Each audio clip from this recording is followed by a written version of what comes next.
In November 2009, John Jones, a 26-year-old medical student and devoted family man, was spending the holidays back home in Utah with his pregnant wife and young daughter.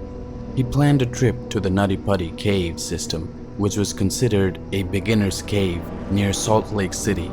Little did he know that his seemingly innocent adventure would turn into a nightmarish ordeal, leading to one of the most unusual and frightening events in caving history. The tragedy eventually resulted in the permanent closure of the Nutty caves. The Nutty caves, first explored in 1960, were notorious for their tight and slippery passages with numerous twists and turns. Accessible through a narrow hole just 30 inches wide, the cave was supposedly a popular choice for beginners, attracting thousands of visitors each year. However, over time, the cave's safety came under scrutiny, especially after a series of high-profile rescue missions between 1999 and 2004. Several incidents involved people getting stuck in the narrow passageways, one of whom was a 23-year-old man trapped for more than 7 hours not far from where John Jones would later find himself trapped. In a separate incident, a local teenager found himself trapped upside down for an entire night until rescuers could reach him. Due to such notable incidents, the entrance to Nutty Cave was gated and off-limits starting May 2006. Over the following years, local cavers, also known as spelunkers in the US, engaged in heated discussions with authorities who considered permanently closing the cave. Officials viewed the cave system as a potential danger, warning that a fatal accident was imminent. However, spelunking enthusiasts argued against the cave's closure, asserting that individuals should take greater responsibility for their own safety. Emotions ran high, as evident from passionate letters and comments published in local newspapers expressing both support and indignation towards the cave's potential shutdown.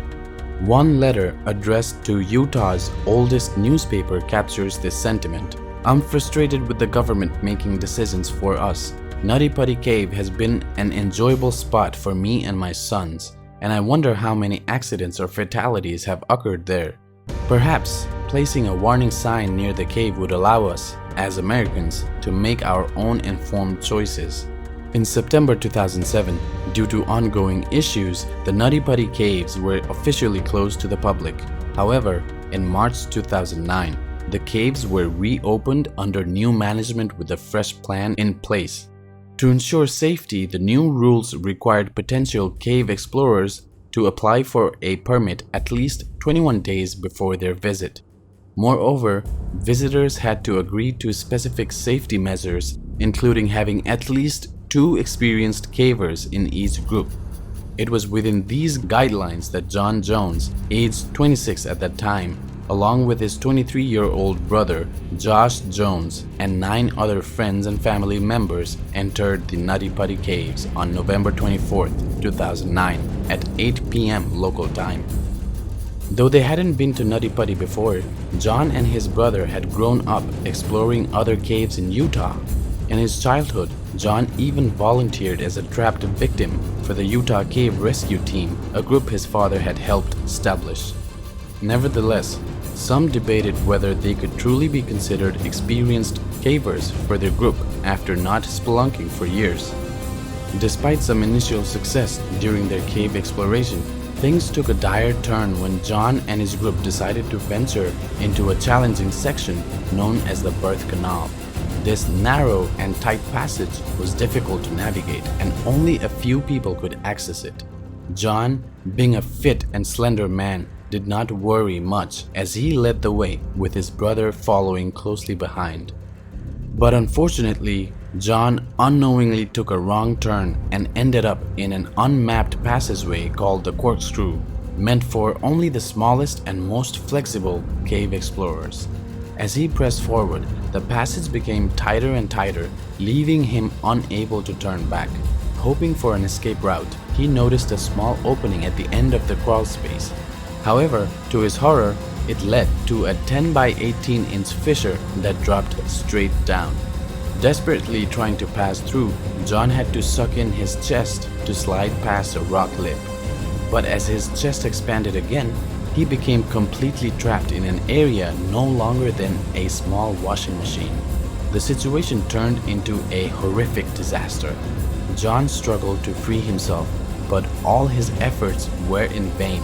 As he called for his brother, Josh eventually found him, initially thinking it might be a humorous story to share later. However, as Josh examined the situation closely, a sense of dread washed over him. Despite making desperate attempts to help, Josh unintentionally made things worse, causing John to slide further down into the passage. Now, John was completely upside down, with both arms pinned, rendering him immobile. Realizing they needed assistance, the brothers understood that help was necessary. Josh quickly alerted the rest of the group and left a friend to stay with John while he rushed outside the cave system to a nearby hill to get a cell phone signal and call 911. Knowing that help was on its way, he hurried back down to his trapped brother. However, it took a grueling 3 hours for help to arrive. At 12:30 a.m., the first rescuer, Susie Mottola, a local volunteer, reached the scene after receiving a message on her pager. Upon arrival, she immediately grasped the severity of John's predicament, which was far worse than she had initially thought. Keeping John calm was crucial, so she comforted him and assured him that he would be out in no time, to which John replied gratefully, "Hi Susie, thank you for coming, but I really want to get out." Susie did everything she could to pull John out of the cave, even cutting off part of his jeans to create more space. After 2 hours of exhausting efforts, she had to return to the surface. John's wife, daughter, and about 30 rescuers had gathered, discussing various plans to save him. They considered breaking John's legs or using oil to lubricate the walls, but finally settled on a ropes and pulleys system to hoist him out. To create more space, they decided to drill some of the surrounding rock. The rescue team approached John with the necessary equipment but encountered difficulties. The rock wasn't coming away fast enough, and removing it safely proved challenging, as the falling rocks posed a risk to John's safety. Back on the surface, the rescue team, now numbering in the hundreds, grew more and more worried. The progress was slow. It took an hour for each trip to send gear down to John's location, 700 feet deep inside the cave, and only one person could go up or down the passage at a time. To make matters worse, the on-site trauma surgeon, Doug Murdoch, was informed that John was trapped upside down.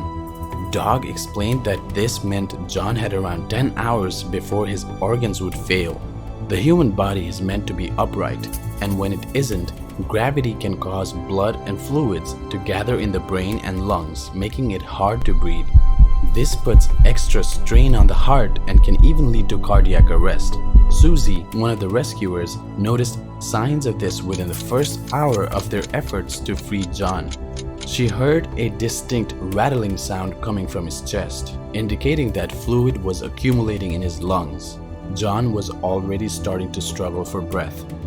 The rescue team realized that their immediate priority was to get John out of his perilous position to ease the pressure on his lungs. They swiftly began setting up the first set of ropes and pulleys, but encountered several issues. John's legs and feet were stuck and could not bend back around the curve of the shaft he slipped into. Moreover, a rock lip that he had passed was catching on his chest, making it the worst possible spot for him to be trapped. Despite the challenges, the team managed to raise him slightly to provide some relief and gave him an IV. Unfortunately, the first pulley system failed moments later, causing John to slide back down to where he started. John was experiencing a mix of calmness and panic, so they decided to bring a two-way cable radio into the cave, allowing him to speak with his wife. This conversation helped him stay relatively calm while they prepared to install the next set of ropes and pulleys. After 19 long hours, a team of 8 rescuers stood ready to pull John out of the Nutty Putty cave. However, there was a significant issue. Every attempt to pull him out caused agonizing pain for John, leading the team to stop multiple times to prevent further harm to his legs. Despite the challenges, a glimmer of hope emerged during the third pull as John was lifted high enough to make eye contact with one of the rescuers. The rescuer noticed John's red eyes and dirty face but felt relieved that he seemed otherwise fine. When asked about his condition, John expressed his frustration at being upside down with his legs in severe pain. Surprisingly, amidst his complaints, John managed to maintain a smile on his face. But as the fourth pull was about to begin, tragedy struck. The plan had gone awry. The team was thrown off balance as the system failed. Once they regained their composure, they faced a nightmare. A bolt holding the cave's wall had come loose, causing a section of the cave to collapse. The lead rescuer was hit in the face, briefly losing consciousness. To their dismay, John slipped back down into the crevice and was now unresponsive. The rescuer nearest to John needed medical attention, so another lead rescuer stepped in. Despite the desperate situation, they managed to loop a rope around John's waist. However, this rescuer got stuck too, requiring assistance from other team members and getting injured in the process. A third lead rescuer attempted a final effort to free John by drilling away the surrounding rock, but exhaustion had taken its toll on the entire team. John lay motionless, barely breathing, and unresponsive. He had suffered a cardiac arrest, and despite the efforts of the rescuers, there was little they could do. Emily, John's wife, was informed about the dire situation. Though John was technically alive but unconscious, Emily desperately held on to hope, encouraging him through the radio. "You've been pushing so hard for so long. Why don't you rest for a minute and take a break? And maybe then you can push again?" Despite not having official confirmation, rescuers feared the worst. To confirm their suspicions, a brave paramedic descended to check John's pulse, and sadly, the worst was confirmed. On November 25, 2009, at 11:56 p.m., John Edward Jones was pronounced dead, marking 28 hours since he first became trapped in the cave. Emily could not believe the news and could not accept that her husband's death could result from a simple mistake. Though she found it hard to cope, the officials assured her that they would do their best to recover his body. Despite discussing some unconventional plans, it became clear that removing John's body intact was impossible due to his position in the cave. Considering the risks involved, the rescue team made a tough decision. They would not attempt to recover his body. Instead, they chose to seal the cave entrance with concrete, leaving John forever entombed inside. The entrance of the cave now bears a plaque dedicated to John's memory. His family released a heartfelt statement describing John Edward Jones as a loving husband, caring father, and dedicated pediatric cardiologist in training. They fondly remembered his good nature, delightful sense of humor, strong work ethic, ability to connect with children, unwavering faith in the gospel of Jesus Christ, and his deep commitment to his family as an exceptional husband, father, son, and a brother. Unfortunately, John's remains remain inside the cave, serving as a haunting reminder of the very real dangers associated with cave exploration. If you found this video touching, please consider liking and subscribing. More gripping true stories await in the future.